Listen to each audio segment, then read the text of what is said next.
वक्रतुंड महाकाय सूर्यकोटि समप्रभा निर्विघ्न करिये देव सर्वकार्येषु सर्वदा। देवी कवच। ओम इस श्री चंडी कवच के ब्रह्मा ऋषि अनुष्टुप छंद चामुंडा देवता अगन्यास में कही गई माताएं बीज दिग्बंध देवता तत्व है। श्री जगदम्बा की प्रीति के लिए सप्तशती के पाठांगों जप में इसका विनियोग किया जाता है। ओम चंडिका देवी को नमस्कार। मार्कंडेय जी ने कहा, पितामह, जो इस संसार में परम गोपनीय तथा मनुष्य की सब प्रकार से रक्षा करने वाला है और जो अब तक आपने दूसरे किसी के सामने प्रकट नहीं किया हो, ऐसा कोई साधन मुझे बताइए। ब्रह्मा जी बोले, ब्रह्मांड, ऐसा साधन तो एक देवी का कवच ही है, जो गोपनीय से भी परम गोपनीय, पवित्र तथा संपूर्ण प्राणियों का उपकार करने वाला है। महामुने, उसे श्रवण करो। देवी की 9 मूर्तियां हैं जिन्हें नवदुर्गा कहते हैं। उनके पृथक पृथक नाम बतलाए जाते हैं। प्रथम नाम शैलपुत्री है, दूसरी मूर्ति का नाम ब्रह्मचारिणी, तीसरी स्वरूप चंद्रघंटा के नाम से प्रसिद्ध है, चौथी मूर्ति को कूष्मांडा कहते हैं, पांचवी दुर्गा का नाम स्कंद माता है, देवी के छठे रूप को कात्यायनी कहते हैं, सातवां कालरात्रि और आठवां स्वरूप महागौरी के नाम से प्रसिद्ध है, नवी दुर्गा का नाम सिद्धिदात्री है। यह सब नाम सर्वज्ञ महात्मा वेद भगवान के द्वारा ही प्रतिपादित हुए हैं। जो मनुष्य अग्नि में जल रहा हो, रणभूमि में शत्रु से घिर गया हो, विषम संकट में फंस गया हो तथा इस प्रकार भय से आतुर होकर जो भगवती दुर्गा की शरण में प्राप्त हुए हो, उनका कभी कोई अमंगल नहीं होता। युद्ध के समय संकट में पड़ने पर भी उनके ऊपर कोई विपत्ति नहीं दिखाई देती। उन्हें शोक, दुख और भय की प्राप्ति नहीं होती। जिन्होंने भक्ति पूर्वक देवी का स्मरण किया है, उनका निश्चय ही अभ्युदय होता है। देवेश्वरी, जो तुम्हारा चिंतन करते हैं, उनकी तुम निसंदेह रक्षा करती हो। चामुंडा देवी प्रेत पर आरूढ़ होती है, 12 भैंसे पर सवारी करती है, ऐन्द्री का वाहन ऐरावत हाथी है, वैष्णवी देवी गरुड़ पर ही आसन जमाती है, महेश्वरी वृषभ पर आरूढ़ होती है, कुमारी का वाहन मयूर है। भगवान विष्णु की प्रियतमा लक्ष्मी देवी कमल के आसन पर विराजमान है और हाथों में कमल धारण किए हुए। वृषभ पर आरूढ़ ईश्वरी देवी ने श्वेत रूप धारण कर रखा है। ब्राह्मी देवी हंस पर बैठी हुई है और सब प्रकार के आभूषणों से विभूषित है। इस प्रकार ये सभी माताएं सब प्रकार की योग शक्तियों से संपन्न हैं। इनके सिवा और भी बहुत सी देवियां हैं जो अनेक प्रकार के आभूषणों की शोभा से युक्त तथा नाना प्रकार के रत्नों से सुशोभित है। ये संपूर्ण देवियां क्रोध में भरी हुई है और भक्तों की रक्षा के लिए रथ पर बैठी दिखाई देती हैं। ये शंख, चक्र, गदा, शक्ति, हल और मूसल, हेटक और तोमर, परशु तथा पाश, कुंत और त्रिशूल एवं उत्तम शारंग, धनुष आदि अस्त्र शस्त्र अपने हाथों में धारण करती हैं। दैत्यों के शरीर का नाश करना, भक्तों को अभयदान देना और देवताओं का कल्याण करना, यह उनके शस्त्र धारण का उद्देश्य है। महान रौद्र रूप, अत्यंत घोर पराक्रम, महान बल और महान उत्साह वाली देवी, तुम महान भय का नाश करने वाली हो, तुम्हें नमस्कार है। तुम्हारी ओर देखना भी कठिन है। शत्रुओं का भय बढ़ाने वाली जगदम्बिके, मेरी रक्षा करो। पूर्व दिशा में ऐन्द्री मेरी रक्षा करे। अग्नि कोण में अग्नि शक्ति, दक्षिण दिशा में वाराही तथा नैत्य कोण में खड्गधारिणी मेरी रक्षा करे। पश्चिम दिशा में वारुणी और वाव्य कोण में व्रत पर सवारी करने वाली देवी मेरी रक्षा करे। उत्तर दिशा में कुमारी और ईशान कोण में शूलधारिणी देवी मेरी रक्षा करे। ब्रह्माणी, तुम ऊपर की ओर से मेरी रक्षा करो और वैष्णवी देवी नीचे की ओर से मेरी रक्षा करे। इसी प्रकार शव को अपना वाहन बनाने वाली चामुंडा देवी 10 दिशाओं में मेरी रक्षा करे। जया आगे से और वज्या पीछे की ओर से रक्षा करे। वाम भाग में अजिता, दक्षिण भाग में अपराजिता रक्षा करे। उदयतनी शिखा की रक्षा करे। उमा मेरे मस्तक पर विराजमान होकर रक्षा करे। ललाट में मालाधारी रक्षा करे और यशस्वी देवी मेरी भोग का संरक्षण करे। भोग के मध्य भाग में त्रिनेत्रा और नथनों की यमघंटा देवी रक्षा करे। दोनों नेत्रों के मध्य भाग में शांखनी और कानों में द्वारवासिनी रक्षा करे। कालिका देवी कपोलों की तथा भगवती शांकरी कानों के मूल भाग की रक्षा करे। नासिका में सुगंधा और ऊपर के होठ में चर्चिका देवी रक्षा करे। नीचे के होठ में अमृत कला तथा जीवा में सरस्वती देवी रक्षा करे। कुमारी दांतों की और चंडिका कंठ प्रदेश की रक्षा करे। चित्रघंटा गले की घाटी की और महामाया तालों में रहकर रक्षा करे। कामाक्षी ठोड़ी की और सर्वमंगला मेरी वाणी की रक्षा करे। भद्रकाली ग्रीवा में और धनुर्धरी पृष्ठ वंश में रहकर रक्षा करे। कंठ के बाहरी भाग में नील ग्रीवा और कंठ की नली में नल कुबरी रक्षा करे। दोनों कंधों में खड़गनी और मेरी दोनों भुजाओं में वज्र धारणी रक्षा करे। दोनों हाथों में दंडनी और उंगलियों में अंबिका रक्षा करे। कुलेश्वरी नखों की रक्षा करे। कुलेश्वरी कुक्षी में रहकर रक्षा करे। महादेवी दोनों स्तनों की और शोक विनाशिनी देवी मन की रक्षा करे। ललिता देवी हृदय में और शूलधारिणी उदर में रहकर रक्षा करे। नाभि में कामनी और गुह भाग की गुहेश्वरी रक्षा करे। पूतना और कामिका लिंग की और महिषवाहिनी गुदा की रक्षा करे। भगवती कटी भाग में और विंध्यवासिनी घुटनों की रक्षा करे। संपूर्ण कामनाओं को देने वाली महाबला देवी दोनों पिंडलियों की रक्षा करे। नार सिंह दोनों घुटियों की और तेजसी देवी दोनों चरणों के पृष्ठ भाग की रक्षा करे। श्री देवी पैरों की उंगलियों में और तलवासिनी पैरों के तलुओं में रहकर रक्षा करे। अपनी दाढ़ों के कारण भयंकर दिखाई देने वाली दृष्टा कराली देवी नखों की और ऊर्ध्वकेशनी देवी केशों की रक्षा करे। रोम बलियों के छिद्रों में कुबेरी और त्वचा की वागेश्वरी रक्षा करे। पार्वती देवी रक्त, मज्जा, बसा, मांस, हड्डी और मेद की रक्षा करे। आंतों की काल रात्रि और पित्त की मुक्तेश्वरी रक्षा करे। मूलाधार आदि कमल कोशों में पद्मावती देवी और कफ में चूड़ामणि देवी स्थित होकर रक्षा करे। नख के तेज की ज्वालामुखी रक्षा करे, जिसका किसी भी असर से भेदन नहीं हो सकता। वे अवेदा देवी शरीर की समस्त संधियों में रहकर रक्षा करे। ब्राह्मणी आप मेरे वीर्य की रक्षा करे। क्षत्रेश्वरी छाया की तथा धर्म धारणी देवी मेरे अहंकार, मन और बुद्धि की रक्षा करे। हाथ में वज्र धारण करने वाली वज्र हस्ता देवी मेरे प्राण, अपान, व्यान, उदान और समान वायु की रक्षा करे। कल्याण से शोभित होने वाली भगवती कल्याण शोभना मेरे प्राण की रक्षा करे। रस, रूप, गंध, शब्द और स्पर्श इन विषयों का अनुभव करते समय योगिनी देवी रक्षा करे और सत्वगुण करे तथा सत्वगुण, रजोगुण और तमोगुण की रक्षा सदा नारायणी देवी करे। 12 आयु की रक्षा करे। वैष्णवी देवी धर्म की रक्षा करे तथा चक्रणी देवी यश, कीर्ति, लक्ष्मी, धन तथा विद्या की रक्षा करे। इंद्राणी आप मेरे गोत्र की रक्षा करे। चंडिके तुम मेरे पशुओं की रक्षा करो। महालक्ष्मी मेरे पुत्रों की रक्षा करे और भैरवी मेरे पति की रक्षा करे। मेरे पद की सुपता तथा मार्ग की क्षेम करी रक्षा करे। राजा के दरबार में महालक्ष्मी रक्षा करे तथा सब और व्याप्त रहने वाली द्विजया देवी संपूर्ण भयों से मेरी रक्षा करे। देवी जो स्थान कवच में नहीं कहा गया हो अतएव रक्षा से रहित है, वह सब तुम्हारे द्वारा सुरक्षित हो, क्योंकि तुम विजयशालिनी और पाप नाशिनी हो। यदि अपने शरीर का भला चाहे तो मनुष्य बिना कवच के कहीं एक पग भी न जाए।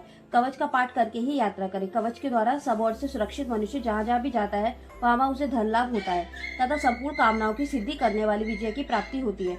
वह जिस अविष्ट वस्तु का चिंतन करता है उसको निश्चय ही प्राप्त कर लेता है। वह पुरुष इस पृथ्वी पर तुलना रहित महान ऐश्वर्य का भागी होता है। कवच से सुरक्षित मनुष्य निर्भय हो जाता है। युद्ध में उसकी पराजय नहीं होती तथा वह तीनों लोकों में पूजनीय होता है। देवी का यह कवच देवताओं के लिए भी दुर्लभ है। जो प्रतिदिन नियम पूर्वक तीनों संध्याओं के समय श्रद्धा के साथ इसका पाठ करता है उसे दैवी कला प्राप्त होती है तथा वह तीनों लोकों में कहीं भी पराजित नहीं होता। इतना ही नहीं, वह अपनी मृत्यु से रहित हो 100 से भी अधिक वर्षों तक जीवित रहता है। मकड़ी, चेचक और कोढ़ आदि उसकी संपूर्ण व्याधियां नष्ट हो जाती है।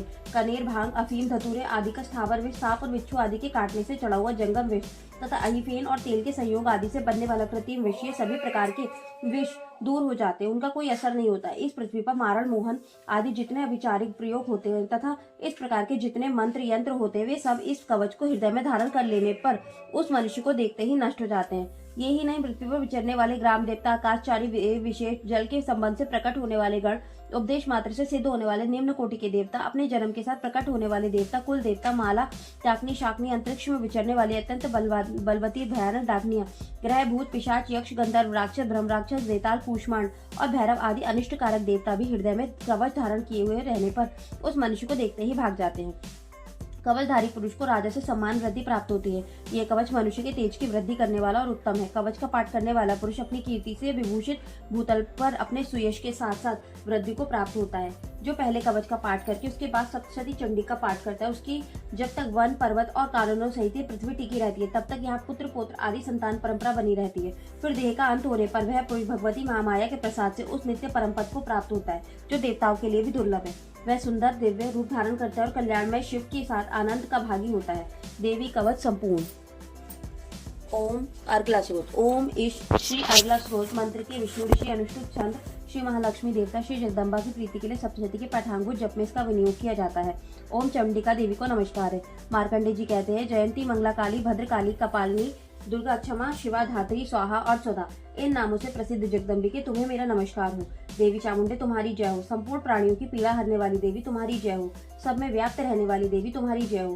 काल रात्रि तुम्हें नमस्कार हो। मधु और कैटभ को मारने वाली तथा ब्रह्मा जी को वरदान देने वाली देवी तुम्हें नमस्कार है। तुम मुझे रूप दो, जय दो, यश दो और मेरे काम क्रोध आदि शत्रुओं का नाश करो। महिषासुर का नाश करने वाली तथा भक्तों को सुख देने वाली देवी तुम्हें नमस्कार है। तुम रूप दो, जय दो, यश दो और काम क्रोध आदि शत्रुओं का नाश करो।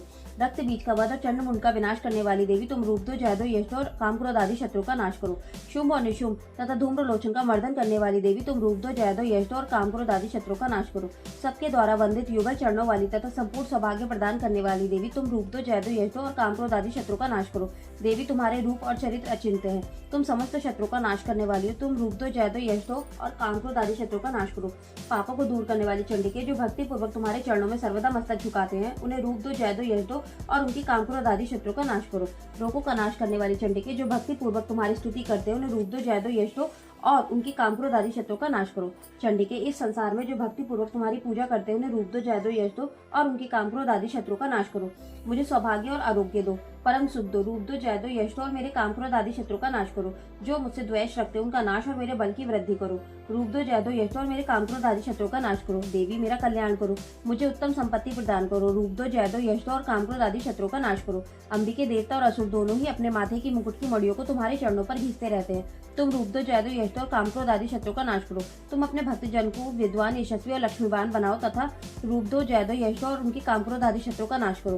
प्रचंड दैत्यों के दर्प का दलन करने वाली चंडी के मुझ शरणागत को रूप दो, जय दो, यश दो और मेरे कामक्रोध आदि शत्रुओं का नाश करो। चतुर्मुख ब्रह्मा जी के द्वारा प्रशंसित चार भुजा धारणी परमेश्वरी तुम रूप दो, जय दो, यश दो और कामक्रोध आदि शत्रुओं का नाश करो। देवी अंबिके भगवान विष्णु नित्य निरंतर भक्ति पूर्वक तुम्हारी स्तुति करते रहते हैं। तुम रूप दो, जय दो, यश दो और कामक्रोध आदि शत्रुओं का नाश करो। हिमालय कन्या पार्वती के पति महादेव जी के द्वारा विसर्जित होने वाली परमेश्वरी तुम रूप दो, जय दो, यश दो और कामक्रोध आदि शत्रुओं का नाश करो। शचीपति इंद्र के द्वारा सद्भाव से पूजित होने वाली परमेश्वरी तुम रूप दो, जय दो, यश दो और कामक्रोध आदि शत्रुओं का नाश करो। प्रचंड भुजदंड वाले दैत्यों का घमंड चूर करने वाली देवी तुम रूप दो, जय दो, यश दो और कामक्रोध आदि शत्रुओं का नाश करो। देवी अंबिके तुम अपने भक्त जनों को सदा असीम आनंद प्रदान करती रहती हो। तुम मुझे रूप दो, जय दो, यश दो और मेरे कामक्रोध आदि शत्रुओं का नाश करो। मन की इच्छा अनुसार चलने वाला पति प्रदान करो, जो दुर्गम संसार सागर से तारने वाला तथा उत्तम कुल में उत्पन्न हुआ हूँ। जो मनुष्य इस स्रोत का पाठ करके सप्तशती महास्रोत का पाठ करता है, वह सप्तशती की जप संख्या से मिलने वाले श्रेष्ठ फल को प्राप्त होता है। साथ ही वह प्रचुर संपत्ति भी प्राप्त कर लेता है। कीलक। ओम इस श्री कीलक मंत्र का शिव ऋषि अनुष्टुप छंद श्री महासरस्वती देवता श्री जगदम्बा की प्रीति के लिए सप्तशती के पाठांगुत जप में इसका विनियोग किया जाता है। ओम चंडिका देवी को नमस्कार है। मार्कंडे जी कहते हैं, विशुद्ध ज्ञान ही जिनका शरीर है, तीनों वेद ही जिनके तीन दिव्य नेत्र हैं, जो कल्याण प्राप्ति के हेतु है तथा अपने मस्तक पर अर्धचंद्र का मुकुट धारण करते उन भगवान शिव को नमस्कार है। मंत्रों का जो अभिकीलक है अर्थात मंत्रों की सिद्धि में विघ्न उपस्थित करने वाले शाप रूपी कीलक का जो निवारण करने वाला है, उस सप्तशती स्रोत को संपूर्ण रूप से जानना चाहिए। यद्यपि सप्तशती के अतिरिक्त अन्य मंत्रों के जप में भी जो निरंतर लगा रहता है वह भी कल्याण का भागी होता है। उसके भी उच्चाटन आदि कर्म सिद्ध होते हैं तथा उसे भी समस्त दुर्लभ वस्तुओं की प्राप्ति हो जाती है। तथापि जो अन्य मंत्रों का जप न करके केवल इस सप्तशती नामक स्रोत से ही देवी की स्तुति करते हैं, उन्हें स्तुति मात्र से ही सच्चिदानंद स्वरूप रूपिणी देवी सिद्ध हो जाती है। उन्हें अपने कार्य की सिद्धि के लिए मंत्र, औषधि तथा अन्य किसी साधन के उपयोग की आवश्यकता नहीं रहती। बिना जप के ही उनके उच्चाटन आदि समस्त अभिचारक कर्म सिद्ध हो जाते हैं। इतना ही नहीं, उनकी संपूर्ण अभिष्ट वस्तुएं भी सिद्ध होती हैं। लोगों के मन में शंका थी कि जब केवल सप्तशती की उपासना से अथवा सप्तशती को छोड़कर अन्य मंत्रों की उपासना से भी समान रूप से सब कार्य सिद्ध होते हैं, तब इसमें से श्रेष्ठ कौन सा साधन है। लोगों की शंका को सामने रखकर भगवान शंकर ने अपने पास आए हुए जिज्ञासु को समझाया कि ये सप्तशती नामक संपूर्ण स्रोत ही सर्वश्रेष्ठ एवं कल्याणमय है। तदंतर भगवती चंडिका की सप्तशती नामक स्रोत को महादेव जी ने गुप्त कर दिया। सप्तशती के पाठ से जो पुण्य प्राप्त होता है उसकी कभी समाप्ति नहीं होती, किंतु अन्य मंत्रों के जप जन्य पुण्य की समाप्ति हो जाती है। अतः भगवान शिव ने अन्य मंत्रों की अपेक्षा जो सप्तशती की ही श्रेष्ठता का निर्णय किया, उसे यथार्थ ही जानना चाहिए। अन्य मंत्रों का जप करने वाला पुरुष भी यदि सप्तशती की स्रोत और जप का अनुष्ठान कर ले तो वह भी पूर्ण रूप से ही कल्याण का भागी होता है। इसमें तनिक भी संदेह नहीं है। जो साधक कृष्ण पक्ष की चतुर्दशी अथवा अष्टमी को एकाग्रचित होकर भगवती की सेवा में अपना सर्वस्व समर्पित कर देता है और फिर उसे प्रसाद रूप से ग्रहण करता है, उसी पर भगवती प्रसन्न होती है, अन्यथा उनकी प्रसन्नता प्राप्त नहीं होती। इस प्रकार सिद्धि के प्रतिबंधक रूप कील के द्वारा महादेव जी ने इस स्रोत को कीलित कर रखा है। जो पूर्वोक्त रीति से निष्कीलन करके इस सप्तशती स्रोत का प्रतिदिन स्पष्ट उच्चारण पूर्वक पाठ करता है, वह मनुष्य सिद्ध हो जाता है, वही देवी का पार्षद होता है, वही गंधर्व भी होता है। सर्वत्र विचरते रहने पर भी इस संसार में उसे कहीं भी भय नहीं होता। वह अपमृत्यु के वश में नहीं पड़ता तथा देह त्यागने के अनंतर मोक्ष प्राप्त कर लेता है। अतः कीलन को जानकर उसका परिहार करके ही सप्तशती का पाठ आरंभ करे। जो ऐसा नहीं करता उसका नाश हो जाता है। इसलिए कीलक और निष्कीलन ज्ञान प्राप्त करने पर ही यह स्रोत निर्दोष होता है और विद्वान पुरुष इस निर्दोष स्रोत का ही पाठ आरंभ करते हैं। स्त्रियों में जो कुछ भी सौभाग्य आदि दृष्टिगोचर होता है वह सब देवी के प्रसाद का ही फल है। अतः इस कल्याण में स्रोत का सदा जप करना चाहिए। इस स्रोत का मंद स्वर से पाठ करने पर स्वयं फल की प्राप्ति होती है और उच्च स्वर से पाठ करने पर पूर्ण फल की सिद्धि होती है। अतः उच्च स्वर से इसका पाठ आरंभ करना चाहिए। जिनके प्रसाद से ऐश्वर्य, सौभाग्य, आरोग्य, संपत्ति, शत्रुनाश तथा परम मोक्ष की सिद्धि होती है, उस कल्याणमयी जगदम्बा की स्तुति मनुष्य क्यों नहीं करते। कीलक